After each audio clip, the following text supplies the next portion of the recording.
Australia నుంచి call వస్తుందండి. Hello, ఎవరండి? హలో, వచ్చానండి. అవునండి. అదేనండి, నేను ఆస్ట్రేలియా నుంచి కాల్ చేస్తున్నానండి. ఓకే, మీ పేరు తెలుసుకోవచ్చా అండి? పేరు చెప్పడానికి ఇబ్బంది లేదండి, కానీ ఏమవుతుందంటే లావణ్య లాంటి మనుషుల గురించి ఎవరైనా కాలర్స్ కూడా పేరు చెప్పడానికి కూడా భయపడాల్సిన పరిస్థితి వచ్చింది. ఎందుకంటే సొసైటీలో అలాంటి మనుషులు కూడా ఉన్నారని మనిషి అనకూడదండి బేసిక్ గా. అవునా? విజ్ఞాన్ గారు వింటున్నారో లేదో వింటున్నారండి. విజ్ఞాన్ గారితోనే మాట్లాడండి మీరు డైరెక్ట్ గా. చెప్పండి. నేను రెగ్యులర్ గా ఫాలో అవుతుంటాను దాసరి విజ్ఞాన్ గారి. Thank you. మీరు చాలా మంచి క్వశ్చన్స్ అడుగుతున్నారు, కరెక్ట్ గా చెప్తున్నారండి. ఆ చెప్పిన దాంట్లో మీరు ఒకటి చెప్పారు ఏంటంటే ఆడ మనిషి మగ మనిషి కాదు, ఇంకో జాతి ఉంది లావణ్య. అయ్యో, అది నేను ఏదో టాపిక్ లో చెప్పాను. అవును, దిలీప్ శంకర్ గురించి మాట్లాడుతూ తను ఎందుకు కేసు నుంచి బయటకు వచ్చాడు అంటే, నేను వాదించేది మనిషి గురించి కాదు, ఆడదాని గురించి కాదు, ఒక లావణ్య గురించి అని తను తెలుసుకున్నాడు అన్నట్టుగా చెప్పాను నేను. అవును, నేనే అన్నా. కూడా ఈ రోజు నుంచి అలాగే ఉందాం అనుకున్నాను. ఇప్పుడు ఎవరైనా మనిషివా లేకపోతే లావణ్యవా అని పిలవాలి ఫ్యూచర్ లో. ఓకే, సరేనండి. అది పక్కన పెడితే నేను చేసిన దానికి కారణం ఏంటంటే అది ఎంత అన్యాయంగా మాట్లాడుతున్నా అమ్మాయి అనకూడదులేండి, లావణ్య ఎంత అన్యాయంగా లావణ్య మాట్లాడుతున్నా ఇంకా కొంతమంది సపోర్ట్ చేయడం. అంటే లావణ్యకి ఎవరు సపోర్ట్ చేయట్లేదు, వాళ్ళ టీమ్ తో తనే కామెంట్లు పెట్టించుకుంటుంది, తనకి ఎవరు సపోర్ట్ చేయట్లేదు. కామెంట్స్ ఓకేనండి, బట్ ఛానల్స్ ఛానల్స్ అంటారా? ఓకే, సొసైటీలో తప్పు జరుగుతుంది అని తెలుస్తున్నప్పుడు that can be any sort of mistake అండి. ఇప్పుడు ముంబై దాంట్లో కసబ్ జరిగింది, ఒక సార్ట్ ఆఫ్ టెర్రరిజం చేశారు. ఇది సొసైటీలో ఇది మంచిది కాదండి, this is not right. And ఇలాంటి మనిషి ఇలాంటి లావణ్యం తీసుకొచ్చి ఛానల్స్ లో కూర్చోబెట్టి గంటల తరబడి చేస్తున్న ఆ ఛానల్స్ మీద చాలా కోపంగా ఉంది. ఎందుకంటే ఇది నా ఒక్కడి ఒపీనియన్ కాదండి. మీరు లాస్ట్ టీవీలో కూడా ఇలాగా లైవ్ కాల్స్ తీసుకుంటున్నప్పుడు అన్ని కంట్రీస్ నుంచి ఫోన్స్ వచ్చినాయి. చాలా మంది అంటున్నారు యుఎస్ నుంచి చేస్తున్నారు, యూకే నుంచి చేస్తున్నారు. Because every one is following అండి. ఓపెన్ చేస్తే ఎప్పుడో ఇదే గొడవ. ఐ మీన్ లైక్ సొసైటీలో ఇంకా ఏమి ప్రాబ్లమ్స్ లేనట్టు ఈ లావణ్యం తీసుకురావడం, ఒక టీవీలో కూర్చోపెట్టడం, అమ్మాయి ఇటువంటి దరిద్రపు బూతులు మాట్లాడుతున్నా దాన్ని చక్కగా వినిపించడం, వేర్ ఆర్ వి గోయింగ్ అండి? అసలు దిస్ ఇస్ నాట్ రైట్. నేను మిమ్మల్ని అప్రిషియేట్ చేయడానికి కారణం ఏంటంటే ఇలాంటివి ఎవరు చేసినా దాన్ని ఖండించాలండి. లేకపోతే that's very bad for the. నేను నాట్ ఓన్లీ లావణ్య, ఇలాంటిది ఎవరు చేసినా నేను వాయిస్ వినిపిస్తానే ఉంటా ప్రతిసారి. ఎస్ అఫ్ కోర్స్ అండి. అండ్ అందులో కొంతమంది సపోర్టర్స్ అంటే ఐ మీన్ కింద పెట్టే వాళ్ళలో అమ్మాయి అయితే ఏంటండి, అమ్మాయి ఒక మర్డర్ చేస్తే అది మర్డర్ కాదా? అవును, అమ్మాయి చేస్తేనే మర్డర్ అంటే. అవును. వెన్ ఇండియాలో అందరూ ఏం చెప్తుంటారంటే అమ్మాయి అబ్బాయి ఈక్వల్, మనం ఈక్వల్ గా చేస్తున్నాం. When we are trying for that, ఇది కూడా ఈక్వల్ అనండి. తప్పు చేస్తే అందరికీ కూడా ఈక్వల్ గా ఉండాలి. So I just want to tell that some of the channels వీళ్ళు చేస్తున్న interviews, I mean I don't understand. I mean నేను అబ్రాడ్ లో ఉంటున్నాను, ఇక్కడ ఇంత దారుణంగా ఉండదు. అక్కడ ప్రతి ఒక్కళ్ళు ఒక ఛానల్ అని పెట్టడం, జర్నలిజం నిజంగా వాళ్ళు జర్నలిస్ట్ లో కాదో తెలియదు, బట్ ఏమి క్వశ్చన్స్ అడుగుతున్నారు. జర్నలిస్ట్ కూడా కొన్ని ఎథిక్స్ ఉంటాయండి. వాళ్ళు ఒక డర్టీ వర్డ్స్ వాడుతున్నా అలాంటి వాడుతున్నా దాన్ని ఆపాలి. శేఖర్ భాష గారు he was genuinely fighting for the reason, genuinely. అలాంటి మనిషిని ఎంత నీచంగా మాట్లాడారో దాన్ని చూపిస్తున్నారండి.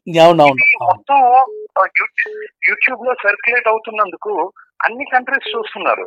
And it's really so irritating అండి, so irritating. And no one is taking any sort of action. ఇక్కడ లావణ్య ఎంత తప్పో అలాంటి లావణ్యాన్ని తీసుకొచ్చి కూర్చోబెట్టి గంటల తరబడి ఇంటర్వ్యూ చేస్తున్న వాళ్ళకి కూడా అంతే తప్పండి. And in this scenario, I have seen one person, Shekhar Basa. I really want to appreciate him. నాకు అసలు ఆయన ఫోన్ నెంబర్ లేదు, ఉంటే నేను పర్సనల్ గా ఫోన్ చేసి మాట్లాడదాం. ఇప్పుడు బిగ్ బాస్ లో ఉన్నారండి, ఛాన్స్ లేదు. ఇప్పుడు బిగ్ బాస్ లో ఉన్నాడు, ఛాన్స్ లేదు. కాకపోతే నాకు ఇన్స్టాలో మీరు పింక్ చేయండి, నేను పెడతానులేండి శేఖర్ భాష నెంబర్. షూర్ అండి, నేను మిమ్మల్ని ఇన్స్టాలో డెఫినెట్ కాంటాక్ట్ చేస్తాను. అండ్ ఆఫ్టర్ శేఖర్ భాష ఆయన లేని వెంటనే ఎవ్రీవన్ నోస్, లైక్ ఆయన అలా వెళ్ళిన వెంటనే ఈవిడ మళ్ళీ వచ్చి ఇలా చేశాడు, అలా చేశాడు, దీనికోసమే చేశాడు అని everyone was expecting that. And అలాగే చేసింది. బట్ అప్పుడు మీరు మాట్లాడడం అండ్ మీరు చెప్పడం చాలా బాగుందండి. మాలాంటి వాళ్ళం ఇంకా బతికే ఉన్నాగా. శేఖర్ భాష బిగ్ బాస్ కి వెళ్తే ఏమైంది?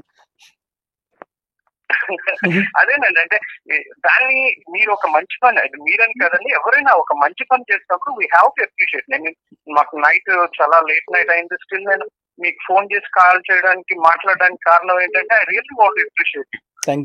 ఇంతమంది channels, I just don't want to take their name, but I will give a hint. ఎందుకంటే కొంతమంది ఆ ఛానల్స్ ది చెప్పడానికి కూడా ఏమో మరి చెప్పొచ్చో లేదో, బట్ ఆ పేర్లు చెప్పడానికి ఇబ్బంది పడుతున్నారు. బట్ కొన్ని ఒక satellite channel, you know that, and కొన్ని YouTube channels which start with A, వాళ్ళు చాలా దారుణంగా మాట్లాడిస్తున్నారు, చేస్తున్నారు, విచ్ ఇస్ నాట్ రైట్ అండి. జర్నలిజం అంటే అడ్డమైన చెత్తని తీసుకొచ్చి జనానికి చూపించడం కాదు కదండి. జర్నలిజం అంటే ఒక ఇంపార్టెంట్ టాపిక్ చూపించండి, జనానికి అవేర్నెస్ తీసుకురండి, that's important. And one of the caller అండి, ఆవిడ ఇందాక మాట్లాడారు, ఎవరో 60 years శ్రీకాకుళం నుంచి కూడా మాట్లాడారు, హైలీ ఎడ్యుకేటెడ్ వాళ్ళ ఫ్యామిలీ అంతా. బట్ ఆవిడ హెసిటేట్ చేస్తున్నారు. అవునండి, డాక్టర్స్ అని చెప్పారు వాళ్ళ ఫ్యామిలీ. ఆవిడ కొంచెం హెసిటేట్ చేస్తున్నారు. ఈ ఛానల్స్ ఎందుకు తీసుకొచ్చి కూర్చోబెడుతున్నారంటే, అక్కడ యాంకర్ గారు మేడం మీకే అండి, మీరు అన్నది ఏంటంటే అదర్ సైడ్ కూడా వినాలి అంటున్నారండి. అదర్ సైడ్ ఫస్ట్ టైం వినొచ్చింది, సెకండ్ టైం వినొచ్చు. ప్రతిసారి ఆమె మీద ఏ అలిగేషన్ వచ్చినా ఆ అలిగేషన్స్ నా క్వశ్చన్ రూపంలో ఉంటాయి తనకి. నాకు తెలిసి 2 months బ్యాక్ ఒక్కసారి మేము తనని ఇంటర్వ్యూ చేశామండి. శేఖర్ భాషని నేనే 4 times ఇంటర్వ్యూ చేశాను. లాస్ట్ లో వెళ్ళేటప్పుడు కూడా శేఖర్ భాష నాకు థ్యాంక్స్ చెప్పాడు అనమాట. తను బిగ్ బాస్ కి సెలెక్ట్ అయిన తర్వాత తను సెలెక్ట్ అయ్యారని తెలిసి నేను పిలిచాను, వెంటనే వచ్చారు. ఆఫ్ ద స్క్రీన్ చాలా చెప్తూ ఉంటాం కదండి, మేము మాట్లాడుకుంటాం కదా. ఛానల్ కి వచ్చినప్పుడు శేఖర్ భాష అంటే అది ఎంత శృతి మించిపోతుందంటే, ముందు ఫస్ట్ టీవీ ఛానల్స్ కి రావడం అండి, తర్వాత శేఖర్ భాష మాట్లాడుతుంటే ఒకటే కాన్సెప్ట్, శేఖర్ భాషను వెళ్ళిపోమనండి, శేఖర్ భాషను వెళ్ళిపోమనండి. ఎందుకు వెళ్ళిపోవాలండి? Is telling the truth, is bringing all her problems, real issues back to the live channel. అందుకని అతన్ని రిపీటెడ్ గా మీరు వెళ్ళిపోండి అంటే అది అందరికీ అర్థం అవుతుంది. అండ్ ఈ ఛానల్ నుంచి వెళ్తున్నప్పుడు కనీసం కొట్టినా కూడా నో రెస్పాన్స్. ఎవరు అలా అనుకోవద్దండి. కొట్టిన తర్వాత జరిగిన వాటన్నిటికీ మా ఆఫీస్ కి పోలీసులు వచ్చినా మేము ఎప్పటికప్పుడు పోలీసులకి ఇన్ఫర్మేషన్ ఇచ్చాం. ఈవెన్ శేఖర్ కూడా మాతో టచ్ లోనే ఉన్నారు. ఏంటంటే ప్రతిదీ కూడా ఒక పోలీసుల దాకా వెళ్ళిన తర్వాత మేము అన్ని ఆన్ స్క్రీన్ చేయలేం కదా. అవునండి, ఎందుకంటే శేఖర్ కి ఆ క్లారిటీ ఉండబట్టే కదా మళ్ళీ వెంటనే 2 times వచ్చారు మా దగ్గరికి ఆయన ఇంటర్వ్యూకి.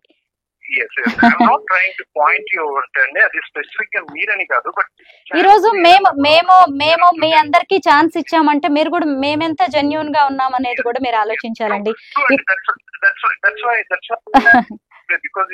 ఈ లైవ్ ఛానల్స్ పెట్టి చాలా అన్యాయంగా జరుగుతుంది అని అనిపించిన జనానికి వాయిస్ ఉండదు, చూస్తున్న వాళ్ళకి ఎవరికి వాయిస్ ఉండదు. అందుకే ఇప్పుడు మీ వాయిస్ వినిపించడానికేనండి ఇప్పుడు నేను ఇలాంటిది చేసింది. థ్యాంక్ యూ అండి, thank you so much.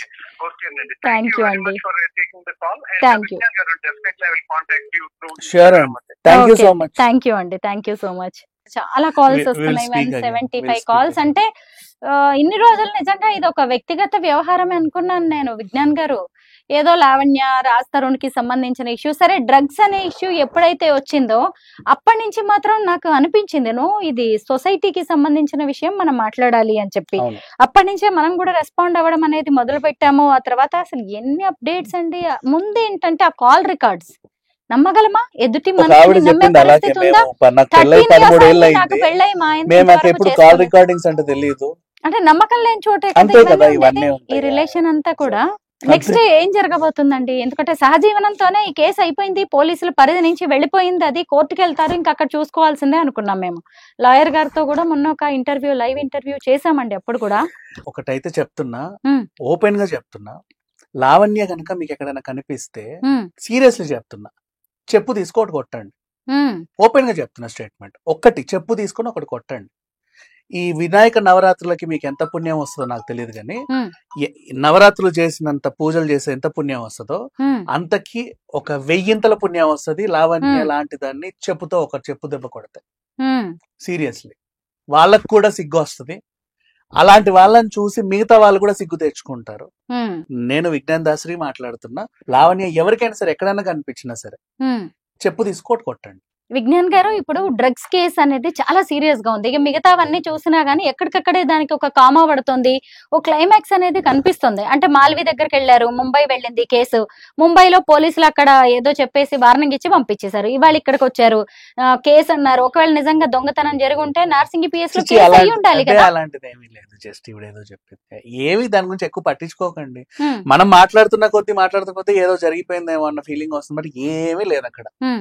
Better. ఇంతకుముందు కూడా చాలా మంది లావణ్య ఛానల్స్ పిలుస్తున్నారు అని, ఆ ఛానల్స్ వాళ్ళకి కూడా నేను అదే చెప్తున్నా. ఆవిడ గనక ఇక్కడ వాతావరణం పర్ఫెక్ట్ గా ఉంది అంటే తను నవ్వుకుంటూ వెళ్ళొద్ది. ఇక్కడ గనక ఇప్పుడు మీరే ఫర్ ఎగ్జాంపుల్ కూర్చోటి ఏదన్నా ఇబ్బందికరమైన ప్రశ్న అడిగారు అనుకోండి, గతం బయటికి వెళ్ళి కెమెరామెన్ పలానా ఛానల్ కి వెళ్ళాను ఆంధ్రప్రభకి, ఆ కెమెరామెన్ నా జాకెట్ చింపాడు చూడు, ఇదిగో వీపు మీద రక్కాడు చూడు అని చెప్తుంది. అలాంటిది లావణ్య. అండ్ ఇక్కడే ఎక్కడో నా ఫోన్ పోయింది వీళ్ళే కొట్టేశారు అంటది. అవును, తను అలాంటిదే. So better don't call her, మీకు ఆ ఫుటేజ్ కూడా అవసరం లేదు, అదొక పెంటా ఫుటేజ్. డ్రగ్స్ కేసు కి సంబంధించి ఇంకేదైనా ఉందా అంటే డ్రగ్స్ కేసుకి సంబంధించి లేదు. ఈవిడ పెడ్లర్ కాబట్టే 3 సార్లు బెయిల్ రాలేదు, 45 days. బాధితురాలు అయితే రిహాబ్ కి పంపిస్తారు, ఇంకెప్పుడు ఇలా చేయకండి అమ్మా, ఇది మంచి పద్ధతి కాదు అని నేర్పిస్తారు. 3 సార్లు నీకు బెయిల్ రాలేదంటే, 3 సార్లు బెయిల్ రిజెక్ట్ అయిందంటే నువ్వు ఎంత పెద్ద ఇదివో తెలిసింది. అండ్ నేను ఇవ్వక ముందు నుంచి ఆమెకు డ్రగ్స్ అలవాటు ఉందా నీ అంతటా నువ్వే చెప్పించచ్చు, నువ్వు ఒప్పుకున్నావు. సో ఇవన్నీ ఎవిడెన్స్ వాళ్ళ దగ్గర ఉన్నాయి, ఒకటొకటి కలెక్ట్ చేసుకుంటూ వస్తున్నారు. ఒక మంచి లాక్ తొందరలో పడబోతుంది. హ్యాపీ దేశవ్యాప్తంగా ప్రపంచవ్యాప్తంగా ఎంతమంది ఎదురు చూస్తున్నారు. లావణ్య వచ్చిన ప్రతిసారి తను ఏమంటుంది, అది ఇంకా జస్ట్ రన్నింగ్ లో ఉంది, నిర్దోషిని అనే చెప్తుంది. ఒక రిబ్బన్ దగ్గర ఆగాలి కదా, ఎంత రన్నింగ్ చేసినా ఎన్ని రౌండ్లు తిరిగినా సరే ఒక రిబ్బన్ దగ్గర అయితే ఆగాలిగా. అవునండి, అది ఆగే సమయం అయితే వచ్చేస్తుంది ఆల్మోస్ట్. రాస్తారు ఎందుకు ఇంత పిరికి వాళ్ళలాగా ఉన్నాడు, ఎందుకు ఇంత పానిక్ అవుతున్నాడు?